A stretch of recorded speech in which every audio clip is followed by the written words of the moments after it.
Amigos, es momento de hablar de salud y hoy, conmemorando el último día de sensibilización del mes contra el cáncer de mama, vamos a hablar de los factores de riesgo de esta. Y para eso presentamos a la doctora Yudeisy Olivera. Bienvenida, ¿cómo estás? Muy buenos días, bienvenida. Un placer estar acá con ustedes, como siempre. Bueno, el cáncer de mama ocupa el primer lugar entre los cánceres entre las mujeres. Se estima que este año en Estados Unidos 271 casos se diagnostiquen de cáncer de mama ya en estadios avanzados. Y hay una defunción de 42.000 casos. El 6% de los casos diagnosticados ya se diagnostican en etapas avanzadas, es decir, con metástasis. En México, un 70% de los casos diagnosticados se diagnostican en etapas avanzadas. Y precisamente en México también ocupa el primer lugar entre las mujeres, es decir, es el primer más frecuente entre las mujeres con cáncer. Doctora, se han demostrado a base de estudios que el riesgo de tener cáncer de mama se debe a una combinación de factores. ¿Nos puedes hablar de esto? Sí, cómo no. También recordar que en México, por cada 28 mujeres diagnosticadas con cáncer de mama, es decir, se diagnostican 28 casos nuevos por cada 100.000 mujeres. Entonces, mucha la incidencia. Sí, es mucho la incidencia. Dentro de los factores de riesgo, primeramente decir que la mayoría de los cánceres de mama se producen de forma esporádica, es decir, que las alteraciones genéticas se producen después del nacimiento. Dentro de los factores de riesgo también mencionar que el factor hereditario ocupa entre un 5 y un 10%.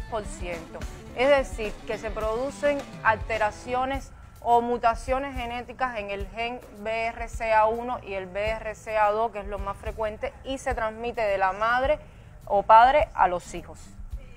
Dentro de ser mujer ya es un factor de riesgo para el cáncer de mama. Totalmente, porque el ser mujer es decir, es más frecuente en mujeres que en hombres. Se puede producir en hombres, pero con menos frecuencia. Otro de los factores de riesgo es el antecedente patológico personal de haber tenido ya cáncer de mama. Es decir, aumenta el riesgo que se produzca nuevamente en la misma mama o en la mama contralateral.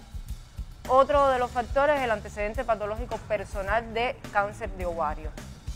Y dentro de los antecedentes familiares, como ya mencionamos, que ocurre entre el 5 y el 10%, existen características como es muy frecuente en familiares de primer grado, es decir, que la mamá, el papá o la hermana hayan presentado cáncer de mama u ovario, y si se produce antes de los 50 años, el aumento, es decir, aumenta el riesgo. Exactamente.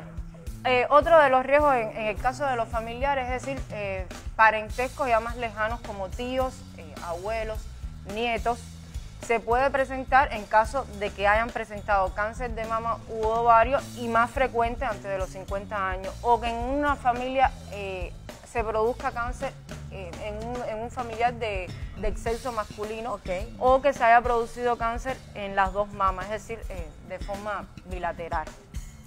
Otro de los factores de riesgo es la raza blanca, es decir, es más frecuente en la raza blanca. Diga, eso no me lo sabía. Sí, es muy frecuente en la raza blanca. Y si se produce antes de los 45 años, más frecuente en la raza negra. Y muy importante la edad. Es decir, que el cáncer de mama es más frecuente a medida que aumenta la edad. Por eso la incidencia ocurre entre los 40 y 59 años de edad. Ya que estás hablando de la incidencia, es muy importante la prevención, ¿no? La prevención de esto. Sí. ¿Cuáles son los métodos de prevención para el cáncer de mama? Sí, existen muchos métodos, pero antes de dar alusión a la prevención, también vamos a mencionar otros factores de riesgo importantes. A ver, cuéntame. La terapia hormonal de reemplazo. Es decir, las mujeres que usan terapia hormonal de reemplazo en los últimos 5 años, es decir, en la menopausia, o en los últimos 5 años, tienen mayor riesgo de presentar precisamente cáncer de mama. O las pacientes con sobrepeso u obesidad después de la menopausia. Es otro de los factores de riesgo. O pacientes que tengan su embarazo o su parto después de los 35 años y que nunca hayan tenido un embarazo, que hayan llegado al término. ¿Por qué? Porque en el embarazo se produce, es decir, se produce mayor maduración del tejido mamario y esto disminuye el riesgo. O también una menarca precoz, es decir, antes de los 11 o 12 años, o una menopausia tardía después de los 55 años de edad. Es muy importante lo que mencionas del tema de las mujeres que tienen hijos después de los 35, es una incidencia grande porque muchas mujeres actualmente siempre ya decimos, no, después de los 35 hay que tener hijos, entonces hay que cuidarnos mucho si esa es nuestra decisión, ¿no? Así mismo, hay que cuidarse mucho. Por eso es importante tener los niños antes de los 35 años de edad. Pero en el caso de la menarca precoz y la menopausia